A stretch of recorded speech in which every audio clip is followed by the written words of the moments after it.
आज हम आपको महाभारत काल के 5 ऐसे गांव के बारे में बताएंगे जिनके बारे में जानकर आप भी हैरान रह जाएंगे। महाभारत का युद्ध बहुत से कारणों से हुआ था, जिसमें से सबसे बड़ा कारण भूमि यानी कि राज्य बंटवारे को लेकर था। बहुत दिनों की कश्मकश के बाद भी जब कोई भी हल नहीं निकला तो पांडवों की ओर से शांति दूत बनकर आए भगवान श्री कृष्ण। हस्तिनापुर में श्री कृष्ण पांडवों को मात्र 5 गांव देने का प्रस्ताव रखते हैं। धृतराष्ट्र ने समझाया कि पुत्र, यदि केवल 5 गांव देने से ये युद्ध टलता है तो इससे बेहतर क्या हो सकता है। इसीलिए अपनी हट छोड़कर पांडवों से संधि कर लो ताकि ये विनाश टल जाए। तब धृतराष्ट्र गुस्से में बोला कि पिताश्री, मैं तिनके भर की भी भूमि पांडवों को नहीं दूंगा और अब फैसला केवल रणभूमि में ही होगा। तो चलिए दोस्तों, अब जानते हैं कि कौन से थे वो 5 गांव और आज उनकी क्या हालत है। वो देश के किस राज्य में हैं और कितने बड़े हैं। वैसे कुरु साम्राज्य की राजधानी हस्तिनापुर थी। उत्तर प्रदेश के मेरठ का क्षेत्र उस काल में हस्तिनापुर कहलाता था। कुरु वंश के राजा हस्ती ने ये शहर बसाया था। ये स्थान चंद्रवंशी राजाओं की राजधानी थी। कहते हैं कि एक जल प्रलय के कारण जब इंद्रप्रस्थ डूब गया था तब राजा हस्ती ने ये नई राजधानी बसाई थी। इसी में सबसे पहला गांव है श्रीपद यानी कि इंद्रप्रस्थ। महाभारत में कहीं श्रीपद तो कहीं कहीं इंद्रप्रस्थ का उल्लेख मिलता है। मौजूदा समय में दक्षिण दिल्ली के इस इलाके का वर्णन महाभारत में इंद्रप्रस्थ के रूप में किया गया है। दिल्ली में पुराना किला इस बात का सबूत है। खुदाई में मिले अवशेषों के आधार पर पुरातत्व वैज्ञानिकों का एक बड़ा वर्ग ये मानता है कि पांडवों की राजधानी इसी स्थल पर रही होगी। यहाँ खुदाई में ऐसे बर्तनों के अवशेष मिले हैं जो महाभारत काल से जुड़े हुए अन्य स्थानों पर भी मिले हैं। वहीं दिल्ली में स्थित सारवाल गांव से 1388 साल पूर्व का संस्कृत का एक अभिलेख भी प्राप्त हुआ है। ये अभिलेख लाल किले के संग्रहालय में आज भी मौजूद है। इस अभिलेख में एक गांव के इंद्रप्रस्थ जिले में स्थित होने का उल्लेख भी मिलता है। हालांकि सिही हरियाणा का एक गांव है जहां पर कवि सूरदास जी का जन्म हुआ था, जहां पर जन्मजय ने प्रसिद्ध नाद यज्ञ करवाया था। अब ये आदर्श गांव है। फिर आता है बागपत। इसे महाभारत काल में व्याघ्रप्रस्थ भी कहा जाता था। व्याघ्रप्रस्थ यानी बाघों के रहने की जगह। यहाँ सैकड़ों साल पहले से बाघ पाए जाते हैं। यही जगह मुगल काल में बागपत के नाम से जाने लगी थी। ये उत्तर प्रदेश का एक जिला है। बागपत ही वो जगह है जहाँ कौरवों ने लाक्षागृह बनवाकर उसमें पांडवों को जलाने की कोशिश भी करी थी। बागपत जिले की आबादी 50,000 से भी अधिक है। अब बात करते हैं अगले गांव की, जो कि कोई और नहीं बल्कि सोनीपत है। सोनीपत को पहले स्वर्णप्रस्थ भी कहा जाता था। बाद में ये सोनीप्रस्थ होकर सोनीपत हो गया। स्वर्णप्रस्थ का मतलब होता है कि सोने का शहर। वर्तमान में ये हरियाणा का एक जिला है। इसके अन्य छोटे शहरों में गोहाना, गंगोत्री, मुंडलाना, घरगोदा और राई है। अगला है पानीपत। पानीपत को पांडुप्रस्थ भी कहा जाता है। भारतीय इतिहास में ये जगह बहुत ही महत्वपूर्ण है क्योंकि यहाँ 3 बड़ी लड़ाइयाँ लड़ी गई थी। इसी पानीपत के पास कुरुक्षेत्र है जहाँ महाभारत की लड़ाई भी हुई थी। पानीपत राजधानी नई दिल्ली से 90 किलोमीटर उत्तर में है। इसे सिटी ऑफ वेवर्स यानी कि बुनकरों का शहर भी कहा जाता है। अगला है तिलपत। तिलपत को पहले तिलप्रस्थ कहा जाता था। ये हरियाणा के फरीदाबाद जिले का एक कस्बा है जो यमुना नदी के किनारे स्थित है।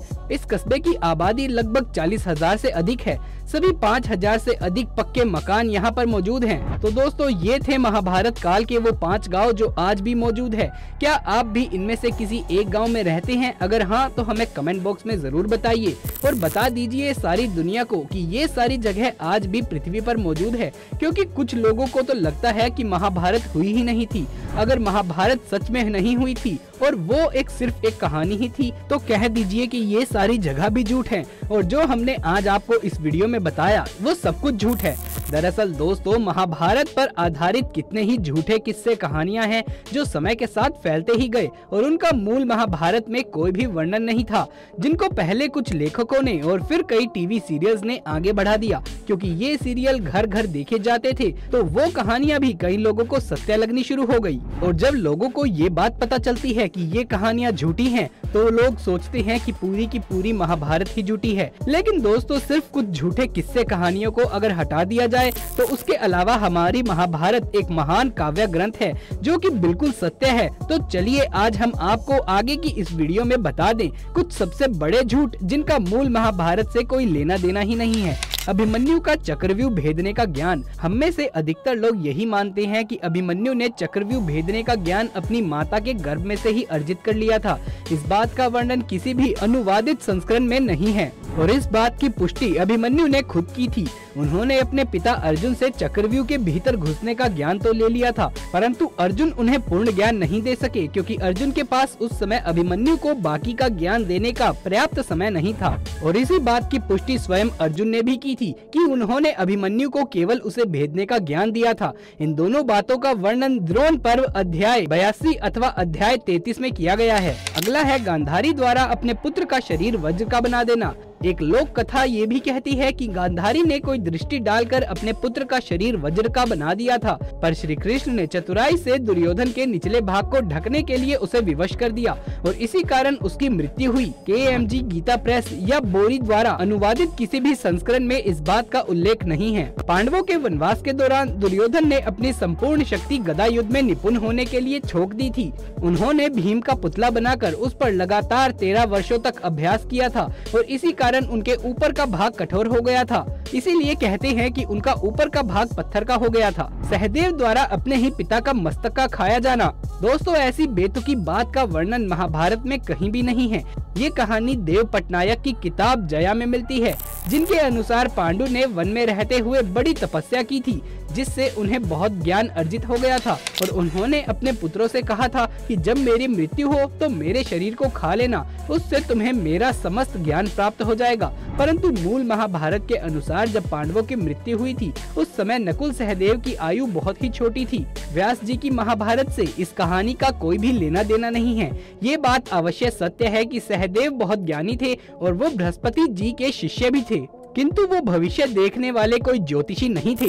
द्रौपदी का अंधे का पुत्र अंधा कहना। द्रौपदी ने कभी भी दुर्योधन का अपमान नहीं किया था। अंधे का पुत्र अंधा, इस वाक्य को आप वेद व्यास की महाभारत में कहीं भी नहीं पाएंगे। ये केवल मिथ्या धारणा ही है, परंतु ये वाक्य अत्यंत लोकप्रिय हुआ। राजसूय यज्ञ के बाद जब दुर्योधन इंद्रप्रस्थ में ही रुक गए थे, वहाँ उन्होंने माया सभा सहित अन्य कई अद्भुत चीजें देखी। वहीं एक जगह भ्रम के जाल में फंसकर वो पानी में गिर गए थे, जिसे देख वहां नकुल, सहदेव और भीम जोर जोर से हंसने लगे। महाभारत में इसके अतिरिक्त और कुछ भी नहीं लिखा गया है, परंतु BR चोपड़ा की महाभारत में दिखाया गया कि द्रौपदी ये सब देख रही थी और दुर्योधन का मजाक बनाते हुए उसने उसे अंधे का पुत्र अंधा बोल दिया। परंतु जिसने भी महाभारत पढ़ी है वो जानते हैं कि द्रौपदी ने दुर्योधन का तिरस्कार कतई नहीं किया था। द्रोणाचार्य ने कर्ण को अपना शिष्य बनाने से मना कर दिया था। महाभारत के आदि पर्व के अध्याय 131 में आपको इस बात का प्रमाण मिल जाएगा कि कर्ण भी बाकी के ही राजकुमारों की तरह गुरु द्रोण से शिक्षा ग्रहण कर रहे थे। उन्होंने प्रारंभिक शिक्षा गुरु द्रोण से ही ली थी।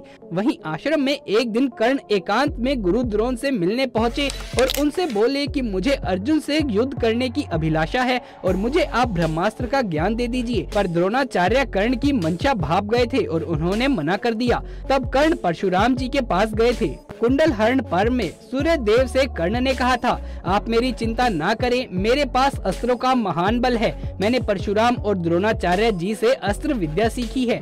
और भी कुछ बातें हैं जिनका असली महाभारत से कोई लेना देना नहीं है। वो बातें काफी फेमस है। अगर आप चाहते हैं कि हम वो भी बताएं तो कमेंट में लिखकर बताएं, हम इसके ऊपर एक प्रॉपर वीडियो बना देंगे।